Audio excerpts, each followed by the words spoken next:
Khmer. Welcome to Khmer Voices, where we shine a spotlight on the achievements of the Cambodian diaspora around the world. I'm your host, Vani, aka Vanny. I asked our guest today his why, and he attributed his position in life to luck. I deferred. Sometimes as Khmer are too damn humble. My guest today comes from the Washington state area, but he didn't grow up there.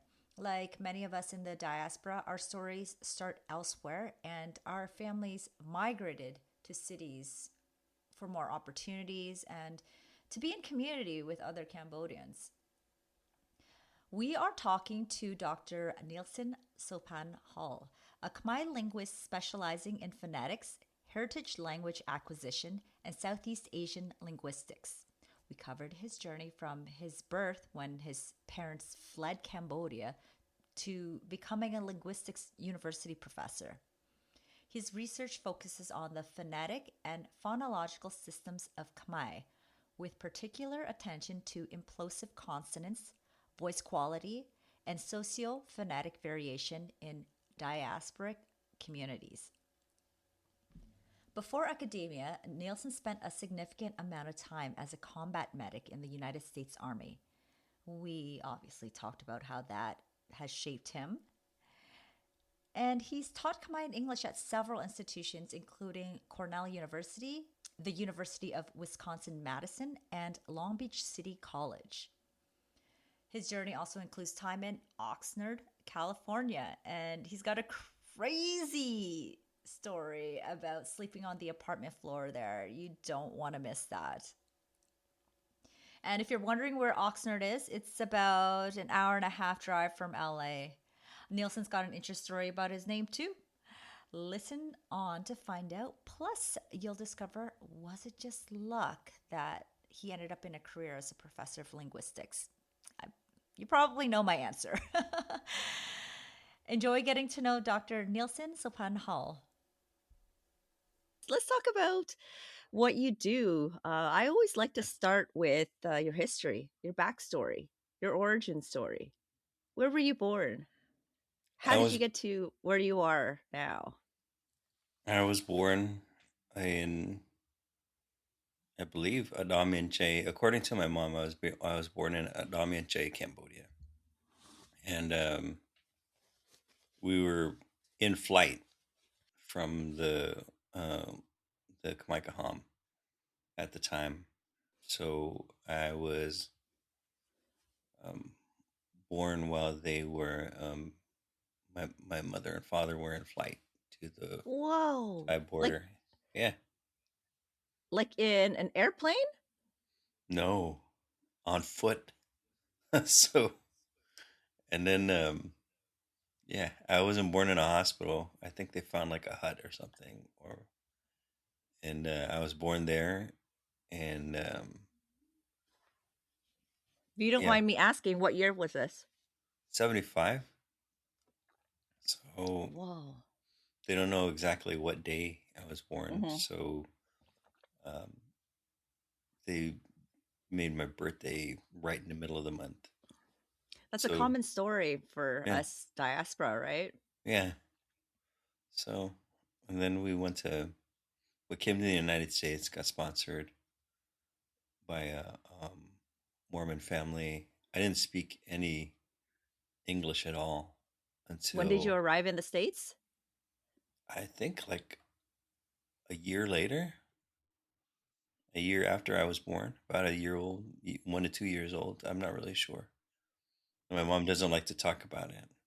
Oh, is your dad still with you? I see that you have a strong relationship with your mom, but Oh, he passed away in '97. He passed away okay. like relatively young. Okay. So So you were only a year old when you arrived in the States. Were you in a refugee camp before that?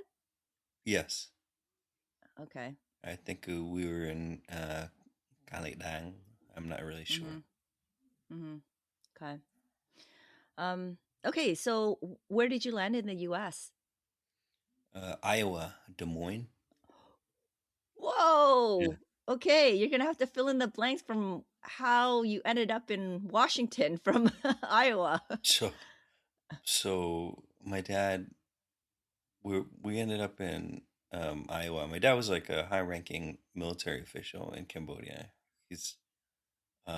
He was one of General Lanol's staff officers, so he was pretty up there. So like if we had stayed, he would have certainly been executed.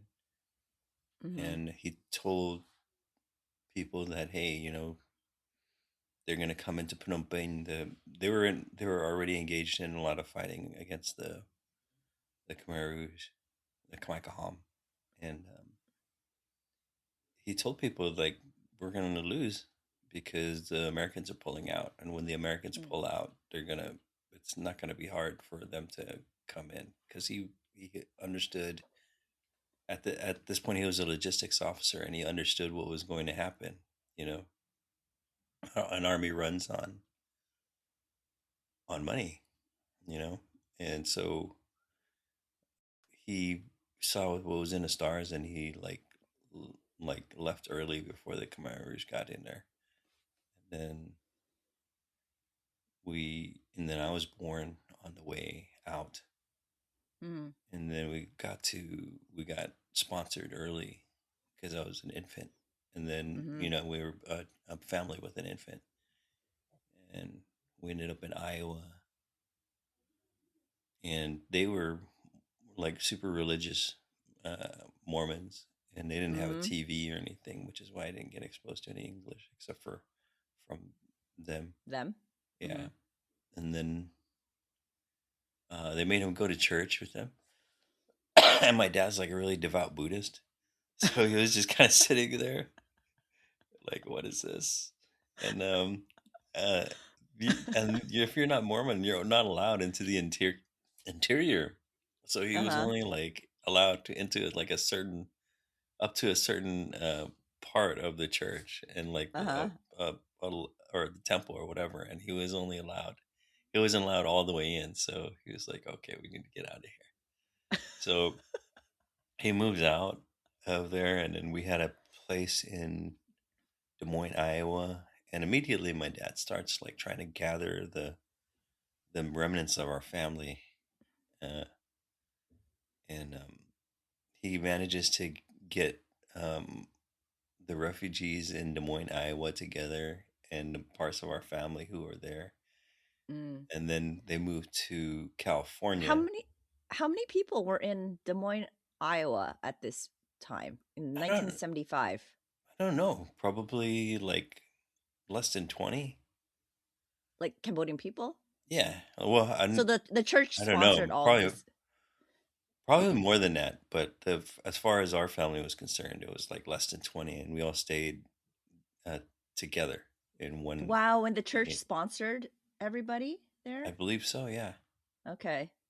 And then your dad decided to no longer be part of the Mormon church in that limited capacity.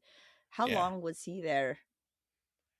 We were there for years, and then Oh, wow. Okay.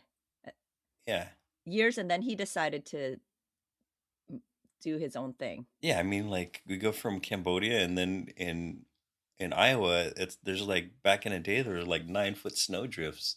Yeah. He's like what? He's like, oh, like snow. When I lived in upstate New York, I was like, oh, snow, and that Uh-huh. feeling lasts for about 2 weeks. You're like, oh, snow, right? And then it's like you're scraping it off your car, and I'm sure Yeah. my dad had the same, went through the same process where he was like, oh, snow, Hmm. right? Then all the So people were off quickly. yeah, Yeah. so yeah, So he gathered his family and headed off to California, you said? yeah, and then um, we lived in a projects in Oxnard, California, and they picked strawberries for a while. They Mm. were, to make money. Um, Hmm. and it was I didn't know that there were projects. We were surrounded by our family like other Khmer people, Hmm. and It was only until after I had been in the army and I was an adult and I went back to Oxnard and I'm like, hey, let's go visit, Miraloma. And then my cousin's like, what do you want to go to the projects for? I was like, they're projects now? He's like, they've always been projects. I was like, really? We lived in the projects? And then, I mean, now that I think back about it, yeah. Because we were like in a one bedroom, Uh-huh. and my mom and my dad and my sister stayed in the bedroom, and then me and my brothers would sleep out uh in the on the living room floor where we ate, like we would Yeah. crack a tail and then eat Uh-huh. there, and then we would crack a tail and then sleep there, Yeah. and Yeah. then the rats would come out and then try to eat Whoa! the yeah they would No! Are you yeah, joking? rats would try to come out and eat like the pie and the stuff that was in the carpet, and Uh, they would bite me, and I was like, what? yeah, I'm still afraid of rats to this day. To this Oh my day, I'm afraid of goodness. rats. Yeah, Okay, I've but never been bitten by a rat, but like they scare me regardless. That's crazy. and they're like, and I don't know, I Was this on they're a like nightly basis that happened? Like, would you go to for sleep scared? yeah for a long time for like What? it went on for like I don't know exactly how long it went on, but I certainly remember them. Remember going to sleep scared. I think it was several months long. It wasn't a short period of time. Yeah, I mean, I didn't have a frame of reference. I was just happy that I Mhm. had my cousins to play with. So Mhm. Mhm. for me, I Well, that said didn't. something about your parents that they provided the essentials for you and you weren't unhappy. You didn't know that this No, was it not wasn't. what wasn't you didn't know that this isn't ideal. No, I never felt like want You Mhm. exactly, and I like I was scared sometimes. I didn't necessarily feel safe with the rats biting me, but that wasn't because of them. I mean, like later on, we got like a vacuum cleaner, and once we got a vacuum cleaner, that problem like went away because there was no more food in the thing. So Oh my goodness. How long did you live at in that apartment in that sort of arrangement for? several years, like Mhm. I think I was um 3 4 years at least, Okay. And and so then your parents were picking strawberries. Did your only the are you the first oh like I'm the youngest. Only the first year or oh. so, a year or two, they picked strawberries. After that, they got a job at like some um, factory where they were like Oh, soldering circuit boards, like factory work. And so yeah. that went on. That was what they did, like afterwards, and it was quick. Like we're not gonna stay static. My dad was always moving and trying to improve. Mhm. So, Mhm. but then he saved up, and then we moved out of the projects Mhm. to like And where'd you move to? like still we were still in Oxnard, and then Mhm. um, into an apartment complex where all of us moved, and then after that we moved to Long Beach, and Okay. I got to Long Beach I think when I was in fourth grade or something, Mhm. third fourth grade. We get to Long Beach, Sorry, can you remind me where you were before Long Beach? What was the city called? Oxnard, California. Oxnard?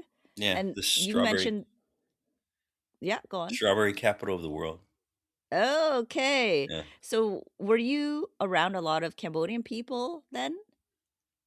Yeah, my family. That's Because yeah, your yeah, family? Okay. yeah, we had a Like community. your cousins and Yeah, okay. and other refugees. Mhm. So Like, not just cousins. from Cambodia.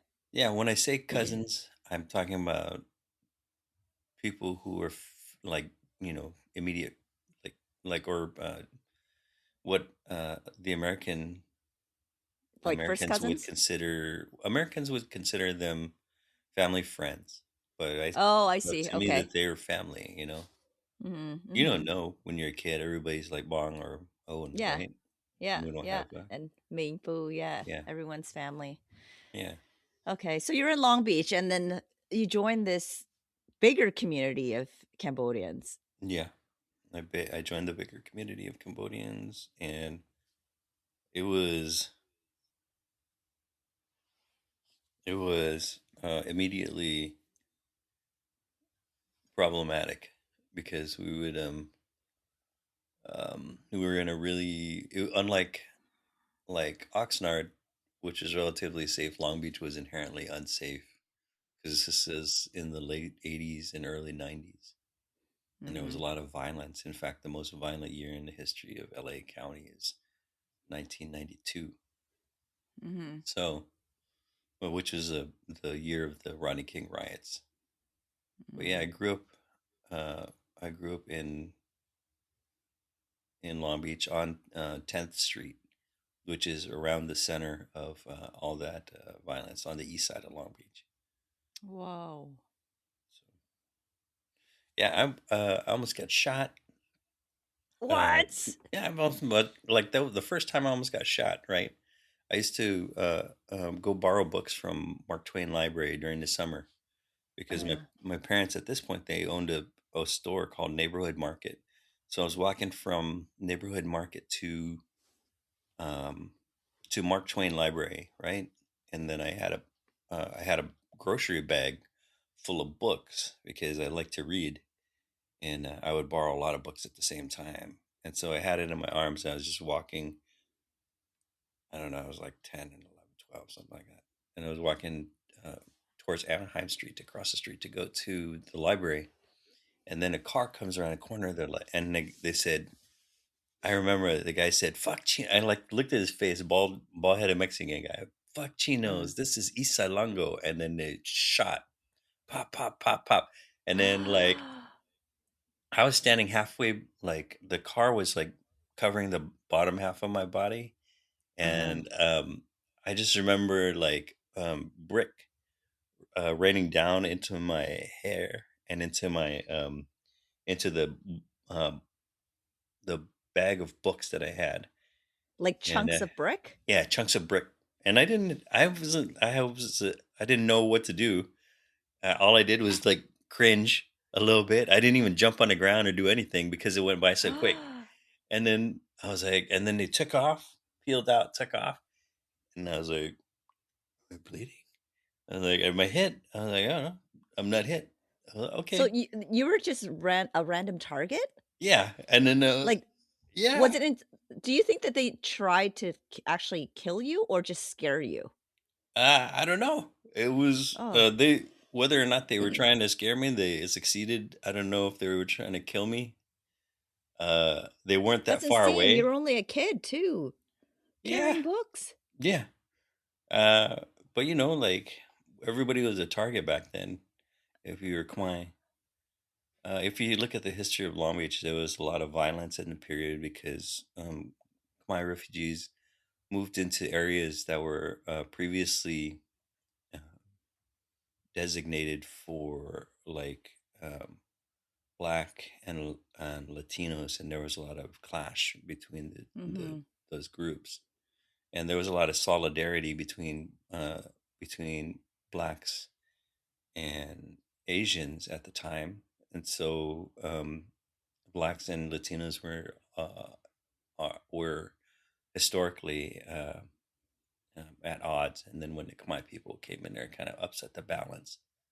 Mm. So yeah, yeah, and then I was like, okay, I'm not hit. And then I didn't even think like I was so accustomed to that kind of violence and that's kind of stuff happening. I was like, okay, I'm not hit, and I just like crossed the Oh street, my across the street, gosh. took the bags, you know. I took the bag Uh, and I put it on the counter, and they're like, oh, there's like dust in here and like little pieces of rock. And I was like, oh, I'm sorry. And then like later on, I was like walking, I was like finding pieces of brick in my hair. I was like, oh did you yeah, tell your parents what happened? no, I didn't even. It wasn't something that was. I told my brother. He's like stupid. He's like he's like stupid. Why are you walking by yourself? I'm like, are you No. gonna go with me? You're gonna take me? And then, but like, yeah, my I didn't tell my parents. No, Wow, that's insane.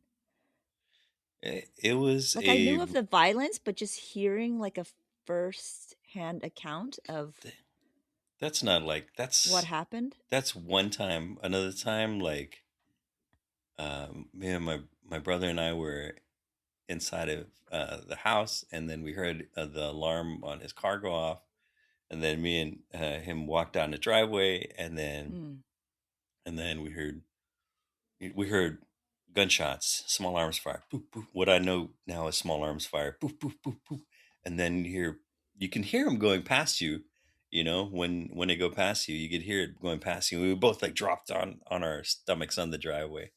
That's mm, another time. And I got like I had like chains snatched off my neck. I had like mm-hmm, skateboards taken from me. In fact, uh, I got a skateboard taken from me, and so my dad's like, "I'm gonna send you to Bokatao." So I started learning mm, Bokatao, right? I started mm, learning Bokatao, and then on my and like I did it for a few years, and then like on my way to Bokatao practice, I was on a skateboard, and then somebody else stole another skateboard because they had like a wrench. He had like a pipe wrench. I'm like, I can't Bokatao a guy with a pipe wrench, you know. And then my dad's How like, old "What?" were you now? I don't know. It's Like like, in your early teens? yeah. I don't, and then my dad was like, "Why do I send you to Bokatao if you're just gonna get like your skateboard stolen anyway?" And I didn't want to do it. I mean, I'm Uh-huh. glad I learned now. Now I'm glad I have that like skill set. But like, well, I didn't want to do it, so I was like, I don't, you know. He's like, "Do you still want to go?" I was like, "No." I was like, "Okay." All I wanted to do is What? like sit around and read. How long were you living in Long Beach for? Um, until I was 17, then left for then I joined the army, and then I graduated high school. What did your parents think when you joined the army, their youngest? My dad, I was getting into trouble. I was getting Mm, into trouble. So my dad was like, "Let's go get some ice cream. We're going to go to the mall." And so I was like, "All right, mm. let's go." And then Baskin Robbins is right next to the Armed Forces Recruiting Center. They pull up, and then we're like, we go into the recruiting center. And my dad's like, he wants to join the army, you know, because he was a soldier. And then so I remember this really clearly because I was like, because I never got my ice cream, and then I was like, uh, the guys like, "Is this what you want to do?" I was like, "Oh yeah," and because I was already in, I was leaning that way anyway, because I was Mm. in JROTC, and I was thinking of What's that? What's JROTC? Junior Reserve Officers Training Corps, which is Okay. like an army program in the high school, and it kind of teaches you like military leadership and traditions and customs. And so I was already thinking that I was going to join anyway. I didn't know I didn't I wasn't like I hadn't committed to the idea, but my dad committed me, and I was like, Mm, you know, you're Khmer, you don't when your dad when your parents tell you something, you just do it. You're like, yeah, bad. And the recruiter's like, "Is this what you want?" And my dad was talking with him the whole time, and I was like, "Yeah." mm, And then they had me choose a job, which was like healthcare specialist. mm-hmm. And I thought, he's like, you like medical? You want to be a doctor? You want to be a healthcare specialist? I was like, sure, I'll be a healthcare specialist. And then when we you know, I was a, How do you become a healthcare specialist at 17 with no training? you want no, you join, and then they send you to a Uh-huh. training afterwards. Ah, I see. Okay. But it's funny because after basic training, they sent me to Fort Sam Houston, Texas, to get training. Like it's 16 weeks. It's a 4 month training, and on the walls painted on the walls of the 232nd in battalion in Texas. It says combat medic. I was like, combat medic? I didn't sign up to be a combat medic. I kind of signed up to be like a healthcare specialist. And I was like, what? And then like it says conserve fighting strength, right? And then I was like, and then yeah, then you learn, first you learn how to do basic medicine. I was like 17, 18 years old at this point. I learned basic medicine and the basics of trauma, which is like the curriculum for an EMT. Mm. And then afterwards, you learn how to apply that in like a combat setting, right? You learn all that. It was interesting. Now, did you do that for the remainder of your career in the army?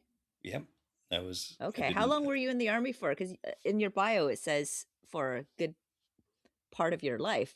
How many years? about total time in service was about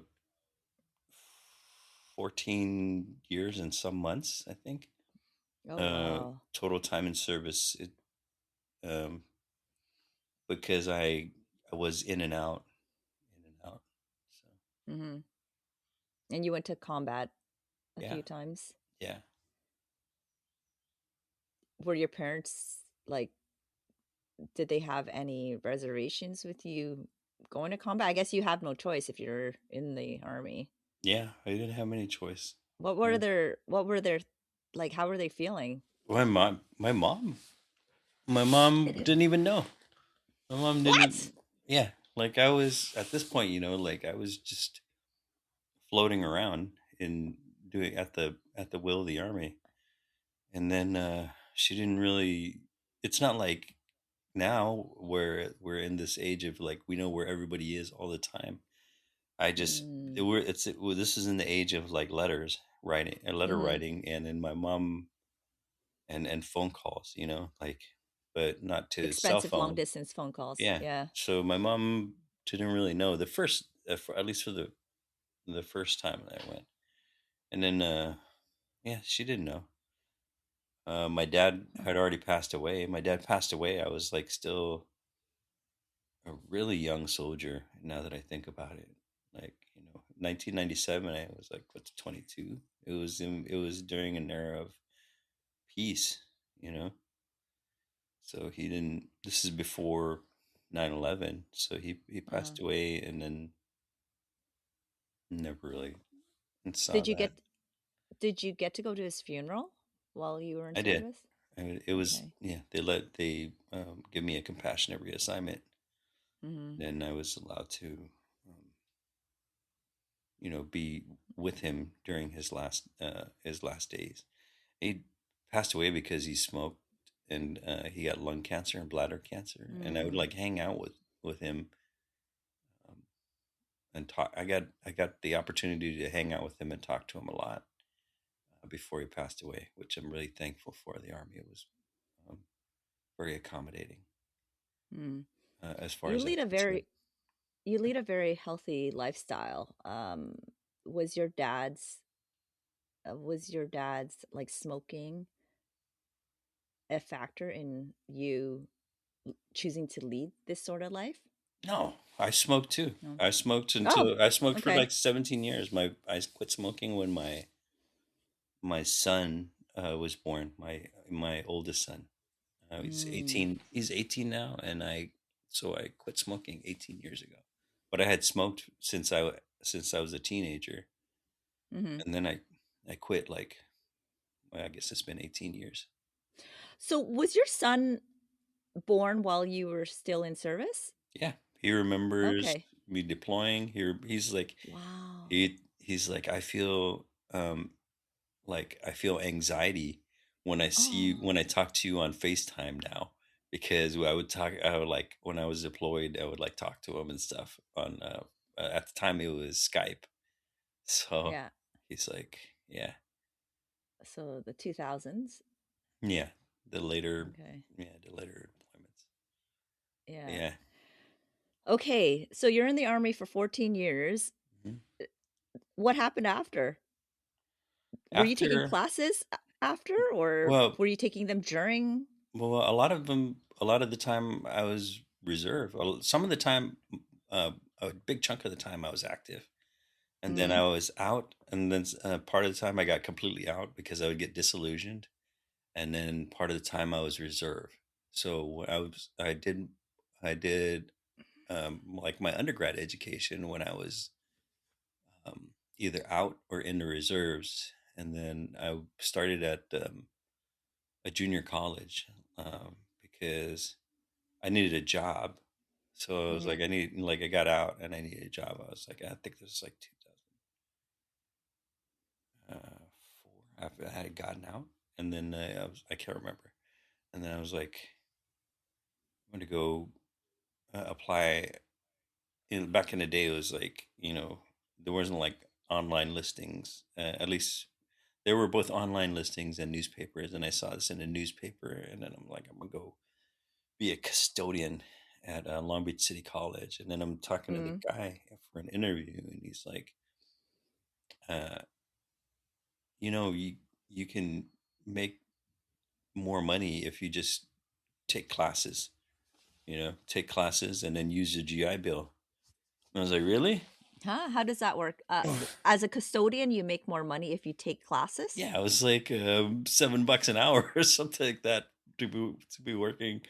I can't remember what the minimum wage was back then, but Mhm. I'm like, that's interesting. And so and so I was like, okay.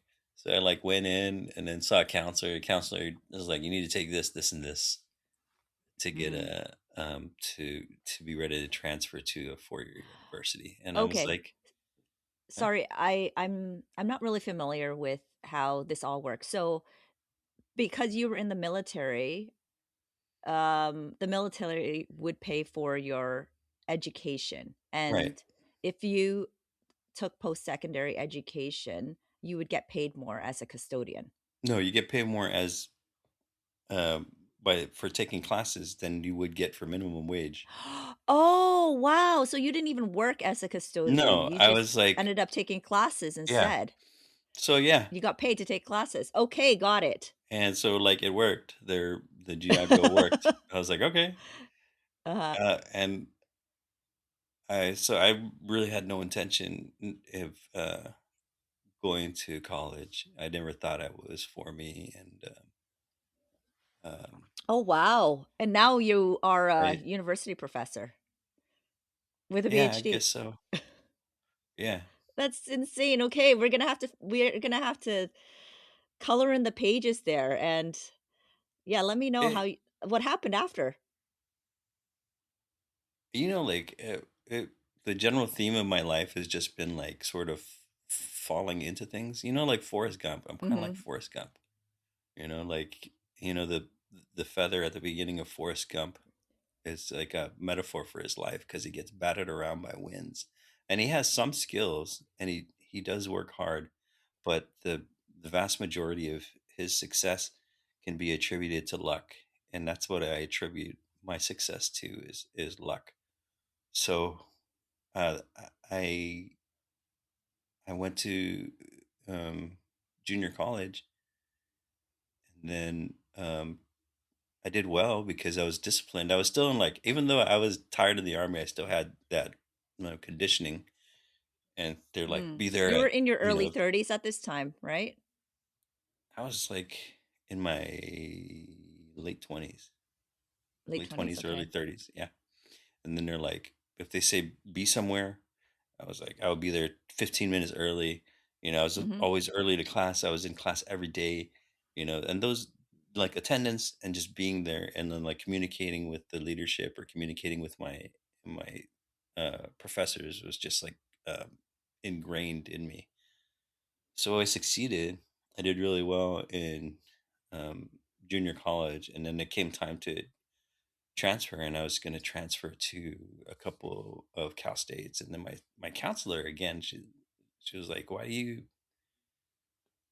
with your GPA, you could go somewhere like Stanford or UCLA, and I was like, Stanford seems kind of far away or expensive, and I was like, I'll go to UCLA, or I try to go to UCLA. So I applied. I was like, I doubt if I'll get in, and then I got in, and then I was like, oh, okay, good.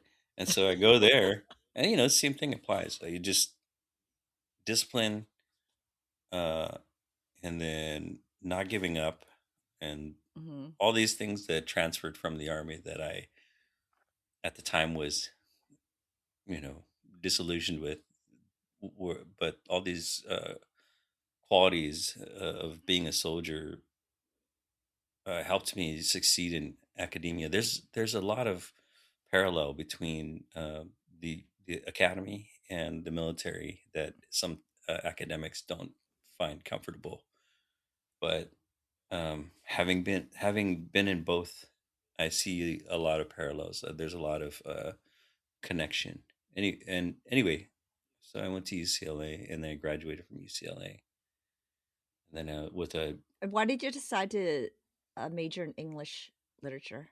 why did I I liked English literature because I like to read, and I liked Mm. reading it. And they're like, that was like the whole English thing. But like being an English lit major at UCLA made me not like to read because I was reading like 3 or 4 books a week. Like I would go to the bookstore and buy all the books that I needed for my class, and I would Mm. stack them. I would stack them, and they would come up to my like the lower rib cage. I'm not that tall, but like that's still a lot of books. I was like, dude, they got to read all this in the next like 10 weeks, and so I was like always reading. So which was painful. So, but and then after I graduated, I was like, I don't want to read for a while. But then now I read again. I love reading now. But yeah, But then you went on to get a master's in linguistics from the University of Hawaii. yeah. One of my courses at UCLA was the history of English, and I thought it was going to be a Hmm. history type course and kind of like looking at um the evolution, and like a survey of literature. But that's not what it was. It was literally a historical linguistics class with Danka Minkova, who's a like an established um, linguist, and I saw like linguistics for the first time, and I was like, "What is this? This is so interesting, right?" Because we were talking about like really concrete stuff. Linguistics is a science, whereas um, English is more about humanities, and like we would analyze literature. And I remember Mm. reading In Cold Blood for a nonfiction class at UCLA, and the guy's like, we were talking about this apple, right? And we'll look for a week. We were talking about an apple, right? And so, like, he was like, why is if you guys if you've read her In Cold Blood, there's a running sort of allegory between like the loss of paradise, and there's like a allegory, a sort of an allegorical metaphorical connection between um, the loss of innocence and exodus from Eden, and what's happening in the story that's actually being told. So like uh, the one of the character that dies. I don't want to spoil it for anybody, but one of the characters that dies picks up an apple and he bites this apple and he eats it. We're talking about like why is it an apple, and all this stuff. And I was like, maybe he was just hungry, you know. So I was like, maybe he bit the apple because he was. That's obviously not the answer. The answer is because there was a parallel of he's trying to parallel the loss of innocence in Middle America, and the The the Bible. Exodus, the Bible, the biblical story of Genesis. Mm. But yeah, I so I didn't that didn't resonate with me. I was like, why, I didn't It like didn't resonate with you because of that, because of the the comparison that yeah, was used? the well, no, just Bec the general abstractedness of it, you know, like mhm, the general like a sense that, or like the of it, indefiniteness of it, like of the English major, like and but I kept going, and I did find some of it, a lot of it interesting, and mhm, I enjoyed reading, and I still enjoy like literary analysis, but I was drawn to linguistics because of its concreteness. Instead of, it's a science, it's mhm.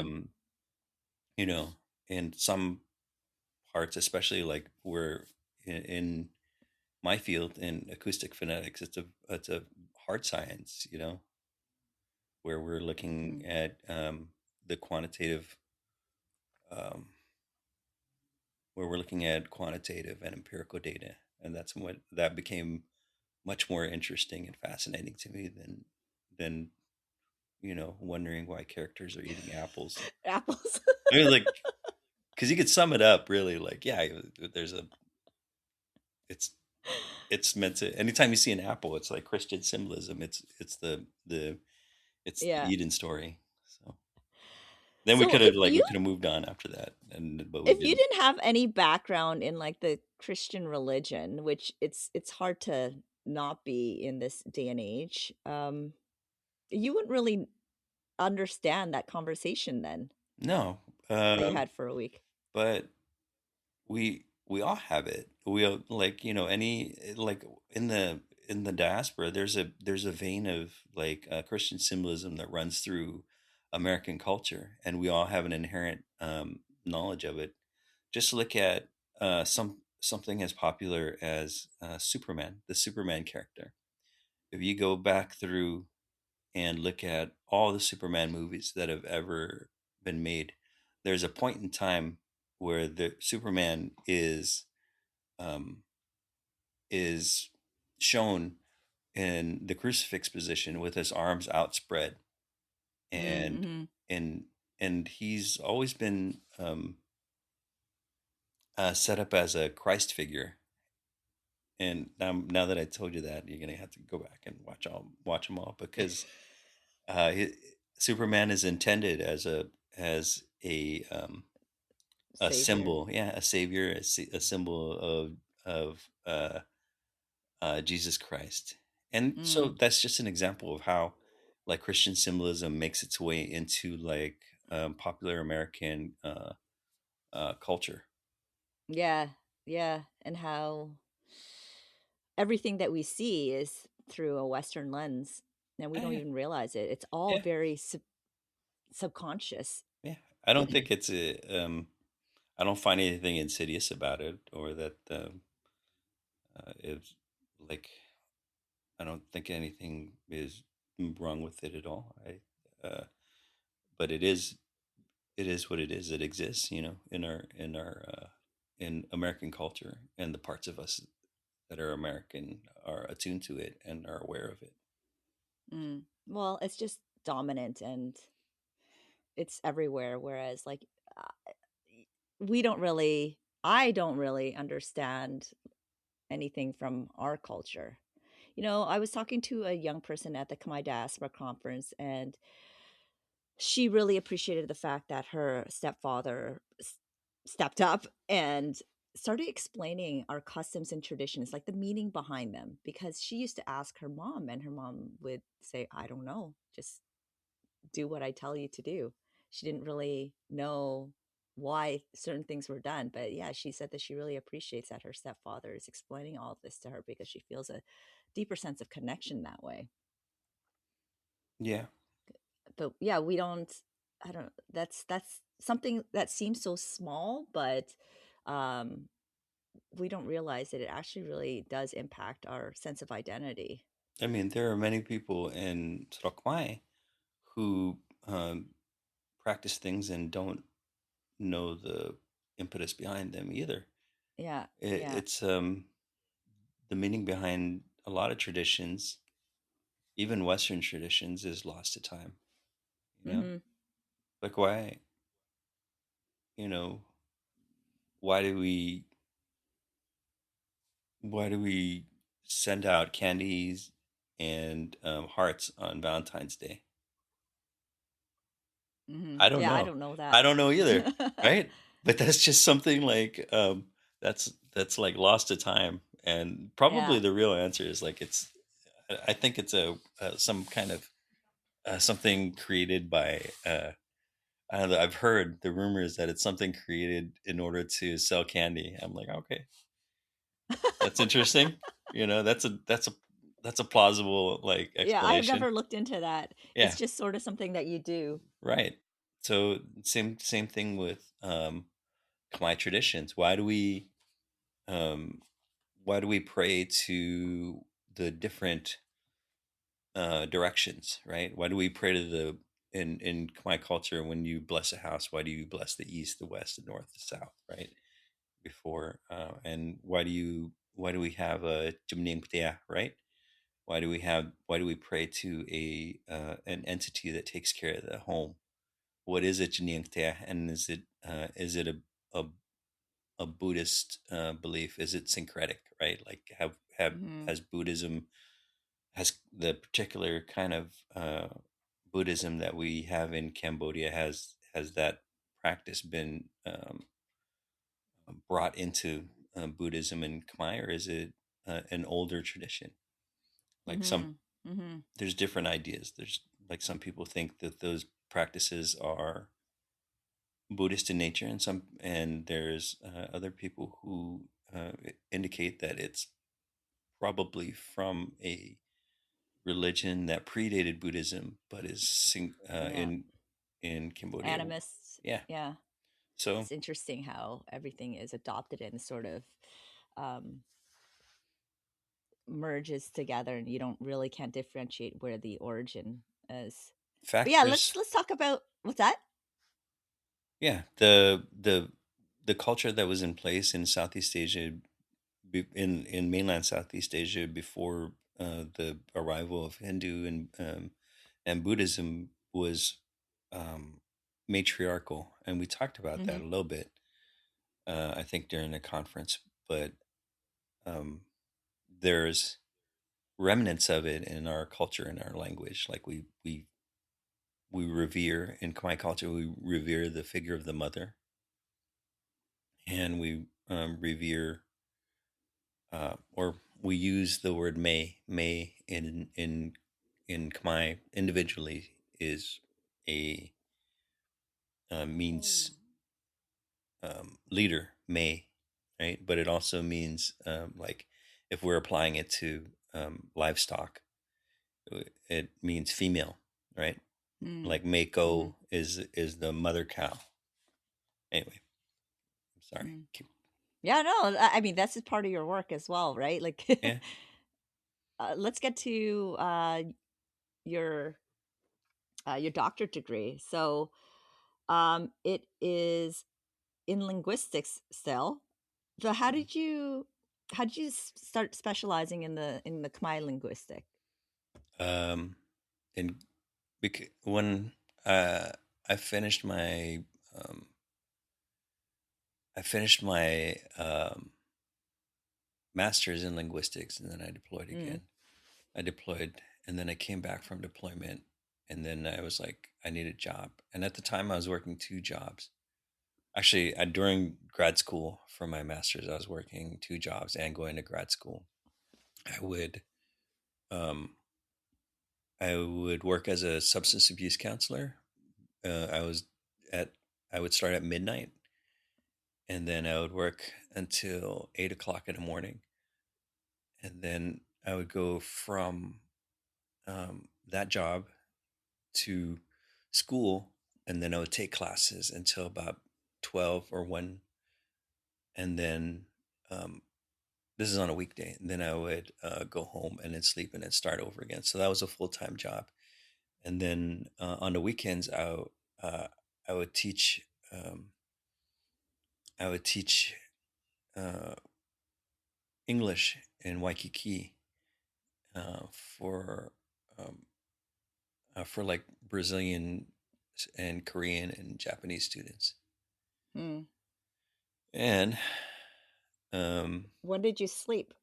I would sleep like at 1 o'clock. I would go and then I would spend a little bit of time with my kids and my wife at the time, and then eat and then sleep, and then wake up at like 11 o'clock and I go to work. And that went on for a while, and Oh then man. yeah, but then I graduated and I was like, okay, I'm tired, And then there was an opportunity to come back to the mainland, and I was like, eh, I'm gonna come back, and I was at Long Beach City College, and so I taught Mm-hmm. at Long Beach City College. I taught introductory English courses, like and fundamentals of English, which and also ESL courses. Um, so I taught English and writing, and then my dean, I met with him, and he was like, "Do you want? Can you read and write Khmer, and can you speak it?" And I was like, "Yeah." He's like, "You want to teach a Khmer course?" I was like, "Sure." He's like, "Oh, you know how to write a curriculum?" I was like, "Sure." And then I went home and I was like, I Googled like how to write a Google. curriculum. Yeah, how to write a curriculum, and then like you know, and then I launched uh, the Khmer for Heritage Learners at Long Beach City That's College. awesome. No, like the problem was that a lot of my students were who were Khmer. I had Mm-hmm. a lot of Hispanic students, and I had a lot of Khmer students who knew how to speak, read and write Khmer, or who knew how to speak Khmer but didn't know how to read and write, and they were struggling because they were taking English at a fundamental level. So they're learning English, and they were In Khmer. also no, they were learning like Spanish or German or whatever other Oh. languages they were offering. I was like, you guys are learning three languages at the same time. So I was like, we could do something about this. They're like, so a lot of them would approach me and ask me, is there a way to certify my Khmer?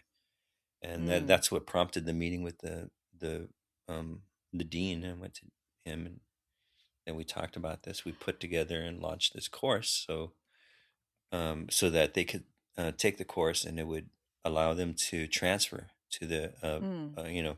it would take care of the language requirement, and they could transfer. And so that was why we did that. How did you maintain the Khmer language?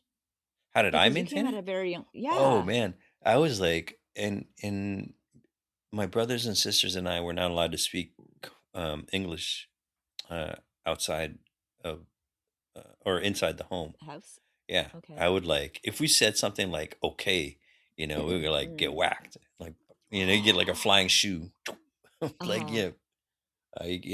we weren't allowed to speak English at all, and so and then one I didn't speak English anyway until I went to uh, preschool kindergarten. They put me Uh-huh. because I went there and the teacher was telling me stuff to do, and I didn't know what she was saying because You I didn't speak remember any. this? Yeah, I didn't speak any English, and then Mm-hmm. they put me in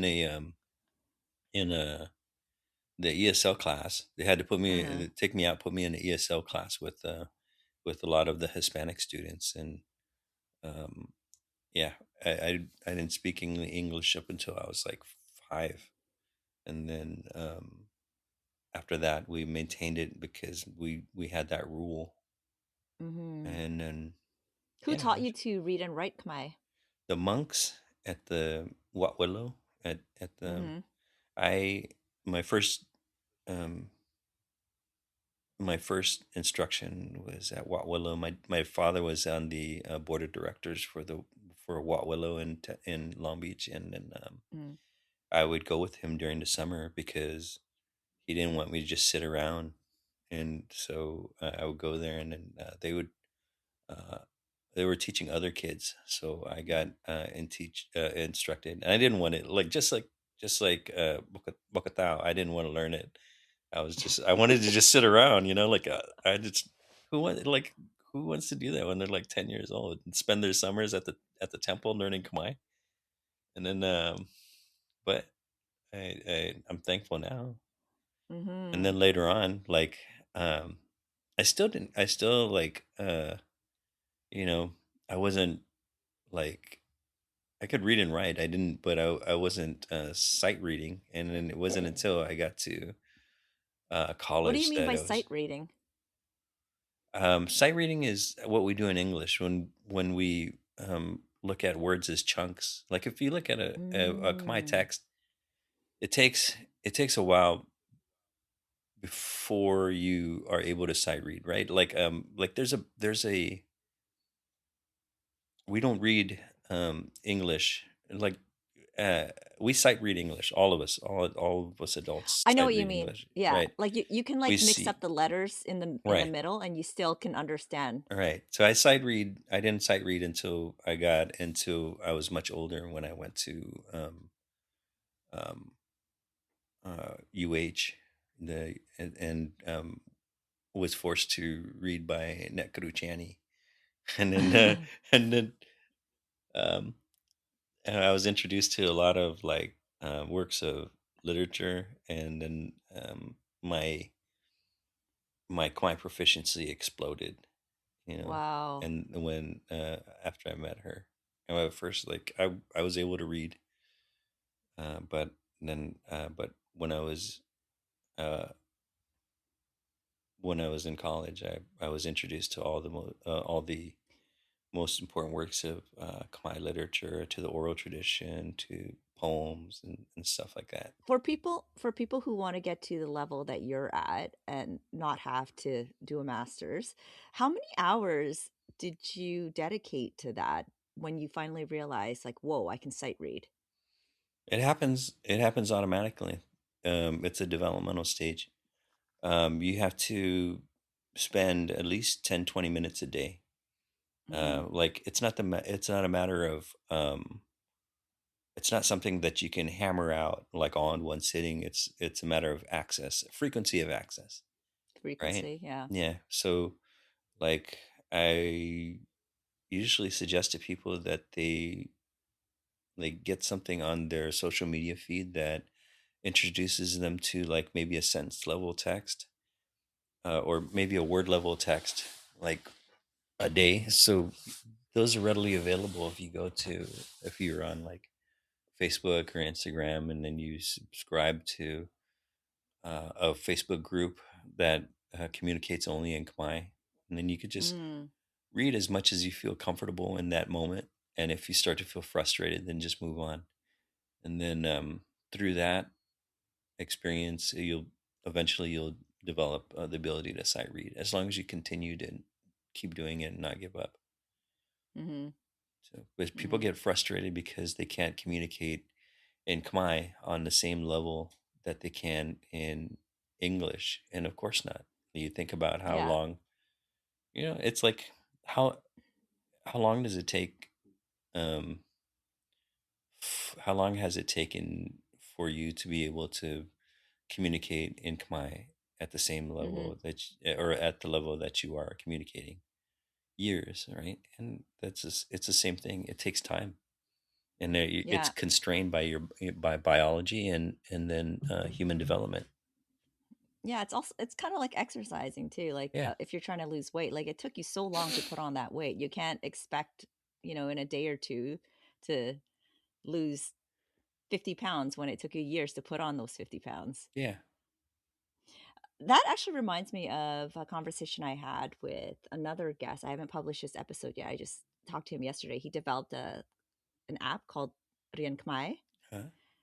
and that's what he suggested as well. He's like, all you need is 10-15 minutes a day, like every day, 10-15 minutes, and you'll see your proficiency improve. It is a matter Um, of frequency of access, mhm. right? Okay.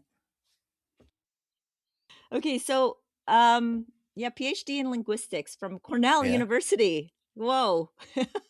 How did that happen? Well, I was after teaching the Khmer course at Long Beach City College. I Mm, was like, okay, I have a master's, and um, I went for a I went for tenure, like at the junior college, and then somebody with a PhD got the job, and I didn't. And I was like, I need a PhD, right? mm. And I was like, I'm otherwise I'm going to be like an adjunct forever. So um, I it was accidental once again, and I went to the COTSEO conference, the Council of Teachers of Southeast Asian Languages. It's a conference, and I was talking about I don't remember what I was talking about. I gave a presentation, and then my advisor, who would become my advisor, Abby Cohn, was there, and she's like, Nielson, you should think about doing a PhD at Cornell. And I was like, is it gonna be hard? I was thinking about that. I was like, oh, I'm gonna and I already had like 4 kids. I have 4 kids at the time, and I was like, I gotta. That means I Whoa. was like, uh, is it available online? She's like, no, you gotta move there. I was like, oh, okay. So I was like, all right, and then I talked it over with my wife, and then at the time, and then we're like, okay, let's do it. And so um, we moved to Ithaca, and um, um, then I started my PhD there. That was in 2017. Mm. Is your is your education still covered at this point? What do you mean? No, when you get to the Oh yeah, PhD level? but I had already used it Yeah? all. I had already used all of it by that time. Oh, you so you have a fund Yeah, basically. Like you have a yeah, set amount. I and see. then, Okay. but your PhD, PhD at like some institutions is fully funded. Like they give Mhm. you a funding package. They're like, we're going to give you this much amount, a stipend, or they pay for your tuition.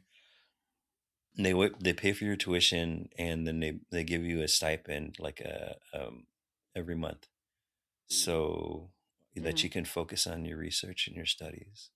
And so I didn't really Mhm. have to worry Mhm. about funding at that point. Mm, okay. Okay. Like, you guys are you gonna give me a PhD and you're gonna pay me too? I was like, sweet. So I went. Well, I'm assuming it's highly competitive to get Well, that. yeah, You can't I just suppose. yeah, you make it sound easy, but it's you actually need to prove yourself, Well, like which you it's a did. it was luck. It wasn't like, like, okay, like everything's hard. Everything is hard. You just have to choose which difficult thing you want to do. You know, Mm, so mm, um, mhm. Nothing is easy. It was just a different kind of hard. You know. So how did you end up at the University of Washington? After Lacru Yen Lut had some health problems, and then they reached out to my advisor, and then like I got a call like late at night, and they're like, "Can you take over?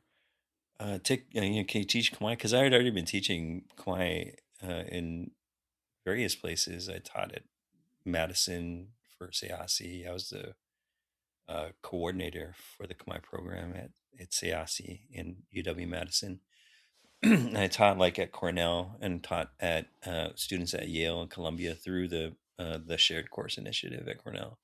So I had several years of teaching already, and they're like, yeah, they're like, can you take over? It was in the middle of the semester, and then or the quarter, and I'm like, okay, and so so yeah, and then I think I was working on my dissertation at the time. I was already dissertating, and then so I took on the course, and I taught it online from Ithaca, and so I got to know everybody in the program, and then when um, Mlekuru Yinluat finally um, retired, it um, was exactly when I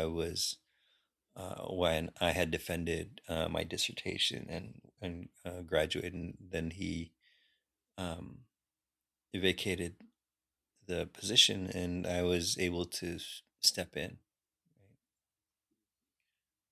Mm. Then drove, brought everybody, all the kids, like, and my dog, driving across the driving across the country. You know, like in the summer, it was in the winter time, so we had to go down to the south and then cross down the south and then back up. Oh, wow. I'm trying to understand. You make it sound like you just sort of fell into it, but obviously there's some connection, a why behind why you decided to continue to Why? pursue Why does there have to this, be? like teaching Why does there have to Khmer. be a why? Because Why? there is. There has to be a why. Well, you know, There is a we have to be why. careful. Because like you said, there's other paths you could have taken, but why did you choose to stay in You know, this we as path? human beings Why did are always trying to like find patterns, and things, and like seek, uh, and that's a normal thing, like to look for, to try to search for patterns, or to like to search for the reasons behind things. And sometimes things are just arbitrary. There's sometimes it's relying on luck, and I like really like.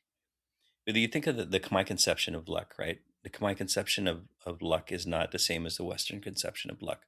The Western conception of luck is like it's completely arbitrary, or sometimes it comes from, like, if the individual is a particularly religious, they say it's like a bounty from God or something like that.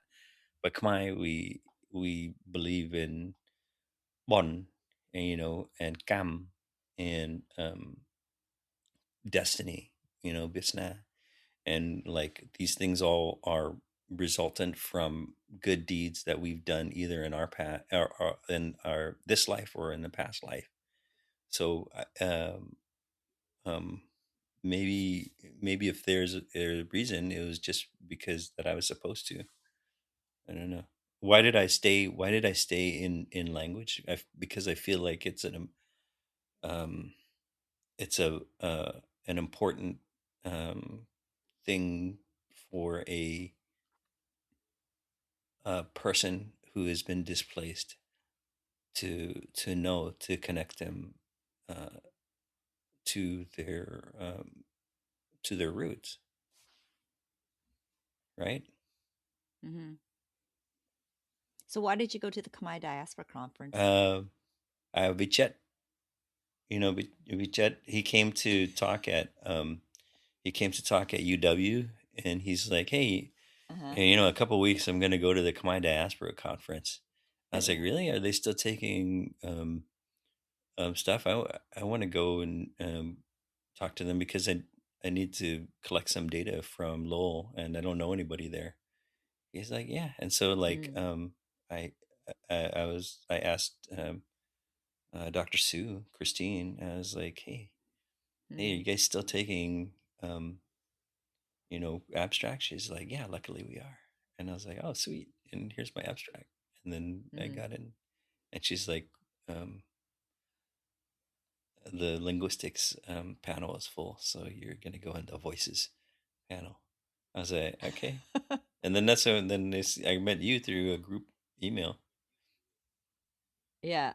You're collecting data right now. What are you doing right now? What am I working on? I have Yeah. several different projects. I'm looking at I'm looking at pulmonic sounds in general, and looking at it from an articulatory phonology point of view. That's one project. Then I'm working on a project to create a sketch, or a basic overview of standard Khmer. And I'm in the project that I showed you guys at in Lowell, is part of my dissertation, and but I need more data. But and that one has to do with second language acquisition, or patterns of second language acquisition in Khmer diasporic communities, and Yeah. how Yep. Go on. and how being in a dominant language, or what happens to Khmer in an English dominant setting. So I trust you made some connections in Lowell then for this. yeah, I did. I was like, Yeah. that was one of my main things. Is like last time, because I reached out during my dissertation to try to get um, data there, but nobody answered me. I didn't know anybody. Because I'm like, why would you? Like you don't know Yeah. anybody. Who's this Uh-huh. guy? So Who's this Nielson guy? yeah, who's Actually, I want to talk to you about your name because you told me the meaning behind your name. Can you share with listeners? yeah. Nielson. My dad, my dad gave me that name. My dad, I told you I wanted to be named. My dad's like, you're getting naturalized. What do you want to be named? And I was like, Peter, because How old were you then? I was like 12. So And and then he, huh? but you went by, what did your parents call you prior to you So prior to that? they have I own Boy, my Cambodian name. Really? I own Boy, and then like my name on paper was Sophann, right? Uh-huh. Sophann, but they're like, what do you want to be named for your for naturalization? I was like, Peter. And then so we go on the day of my dad didn't say anything. He didn't like, try to discuss anything with me. And then we go to get naturalized. He asked me like some questions about American history, that the interviewer. And Mhm. then he was satisfied that I was American enough. And then yeah. And then he asked me hard questions too. He was like, who was the 16th president of the United States or something like that? And I don't remember. I think I answered Abraham Lincoln, and it just happened to be right. I was like, whatever it was 18. I don't know. I don't even remember what number president Abraham Lincoln was, but apparently it was right because he was Uh-huh. satisfied. And then afterwards, he's like, what? He's like, what's his name? And to my dad, and he's like, Uh-huh. Nielson. And I was like, okay, that's not what we discussed, but okay. I just didn't say anything. I like, just like You when we joined the army. I didn't say anything. I was just like, okay, dad. And then uh, yeah, and my dad's name was Niddle, right? Hul Niddle, the first Cambodian American to run for office in the United States. He ran for the 6th district council in Long Beach. And he was like, so his name was Hul Niddle, right? uh-huh. And he had named himself. He was born Sarain, right? His real name was Sarain, and then he was in the Khmer Isara. He fought with the Khmer Isara with his uncle Nuan Duong, and Nuan Duong is a historical figure because he was one of the monks who protested the Latinization of the Khmer alphabet during the French colonial period. But Mm. Nguyen Duong is also a fake name because Nguyen Duong didn't want the Huls in Kaceh to incur any wrath from the French. So Nguyen Duong is a fake name. And Mm. then my dad, following that tradition, when he fled to Laos after being chased by the Khmer authorities, and then when he came back from Laos, he changed his name to Niddle. Right, Niddle has two meanings. One is a black diamond. Right, it's a black gem, and he was dark skinned, so Mm. he was it's a common name, Niddle. And second secondarily, because he spoke French, it means nothing, right? So once he came back Mm. from Laos, he was nothing, and so his name was Nuddle, and where he that's the name that he stayed with. Um, and then I'm And- Nuddle's son. Uh-huh. So I yeah, like and I was like, oh, this sounds like a nerd name, like it's and I was like, but I didn't say anything, and I just it kind of grew on me over the years. And Nilsson, now, yeah, yeah, well, you go by, do you primarily go by that now? yeah, yeah, yeah. Like all of us, um, all of us have like both Western and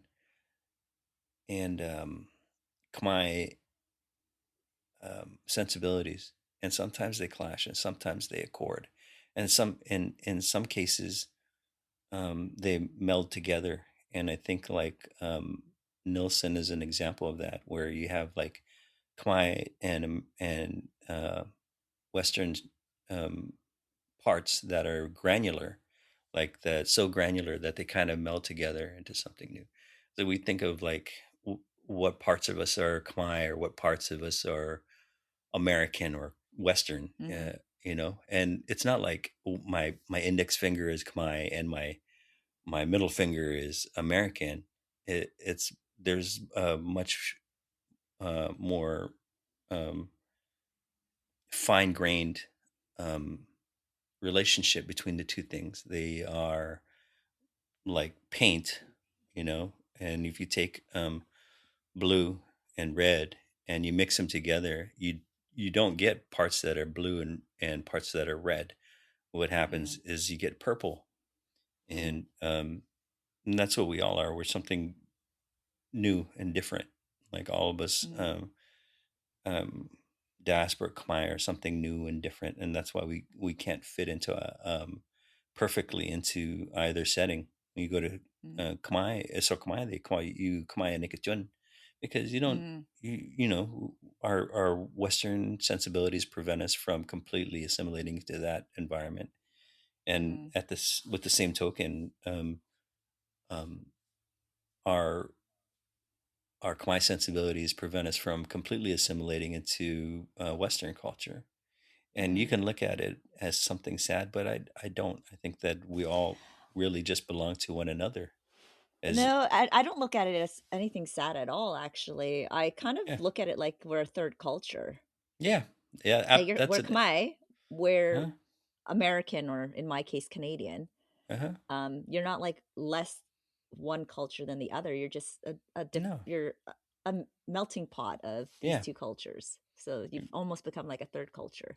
Yeah. You're something different and new. Mm. Mm.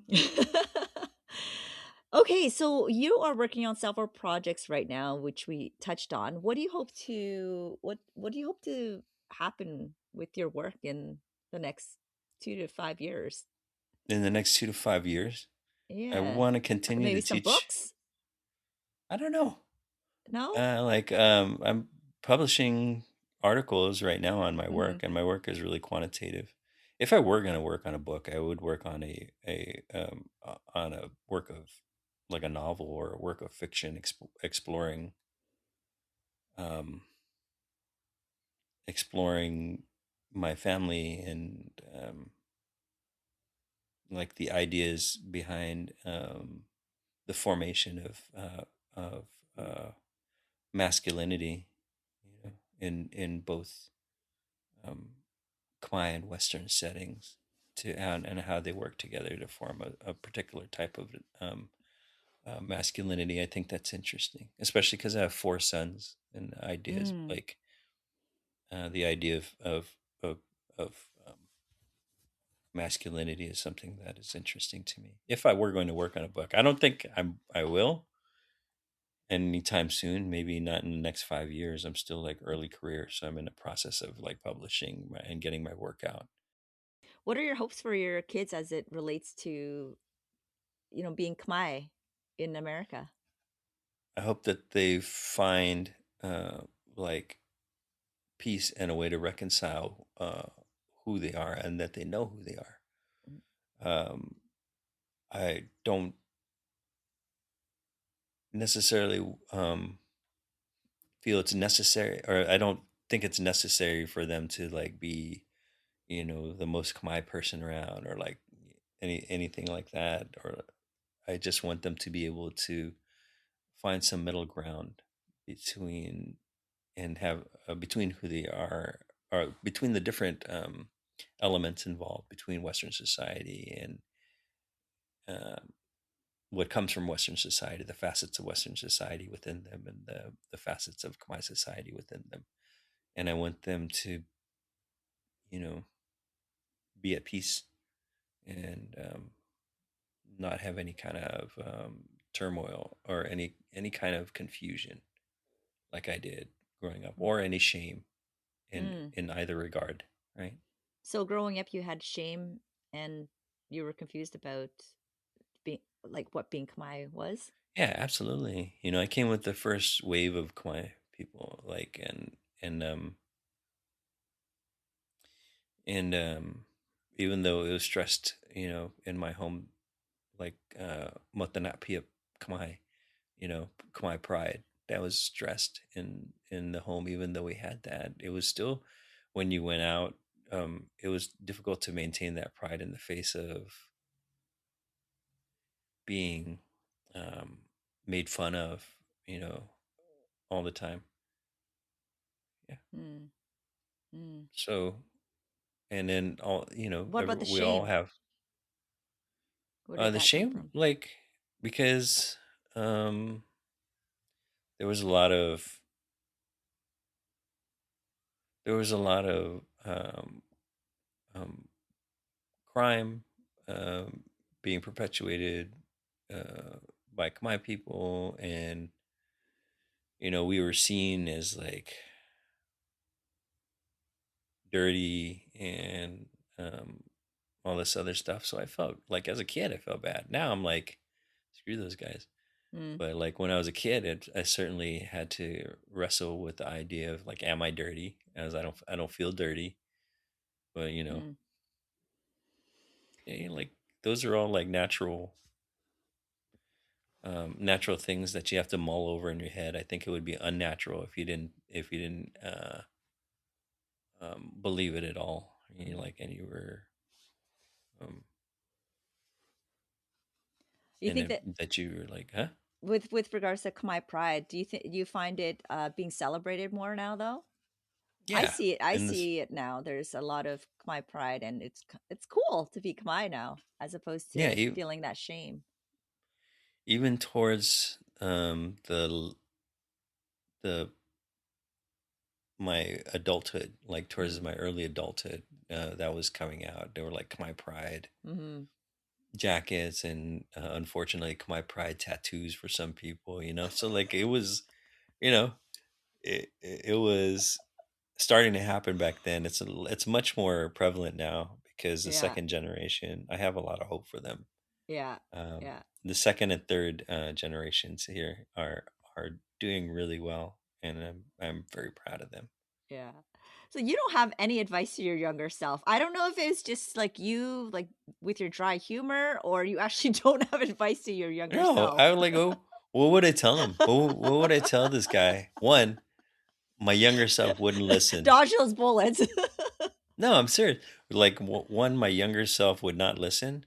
Two, it would fundamentally uh, change who I am, because the mistakes that I've made uh, were there for me to learn things, and Mm, because we learn through error, right? When we make a mistake, we know we shouldn't do that again. And so if I tell him something, and he like does something different, and then my life would end up different. And I can't reconcile wanting him to do something different and being happy with who I am now. mm, Those two mm. things are contradictory. So I couldn't tell him anything. I'd be like, yeah. Well, if there's one or two things you'd like listeners to take away from your story, what would that be? Or would they be? What would it be? Yeah. One or two things. For my story. Like, what's so interesting about I don't know. You like, keep repeating that you got lucky, but honestly, I I think there's like a layer underneath where you didn't really talk about where I think a lot of it had to do with discipline as well. well, having discipline doesn't necessarily make you successful, right? Who am I to tell people Well, you shared your what they should story. and shouldn't do? Yeah. No, no, no. It's not advice on what they should and shouldn't do, but if there's like something that you'd like listeners to take away after hearing your story, what would it be? I would want people to, like, learn Khmer, and I would, yeah, like, I would, I don't know if that's sufficient or what you're looking Yeah, for, but yeah. Well, okay. Why do yeah, you I think think that why do people. you want people to learn Khmer? Well, I think for Khmer people, I think that um, learning Khmer brings you closer to your identity, to yourself, because there are certain things that don't translate perfectly, and because those things don't translate perfectly, Mhm. you have to understand Khmer, or the ideas behind Khmer, in order to embrace the culture, right? Some cultural concepts are not translatable Mhm. into English. So once you know Khmer, then you have a better idea, or a firmer understanding of Khmer culture, and that Mhm. would be helpful in identity formation. Okay. And you're teaching Khmer now. Yeah, I In your teach Khmer. Instagram post that you put music over that no one can understand what was being said, what were you saying that you shared in your stories, but what were you saying?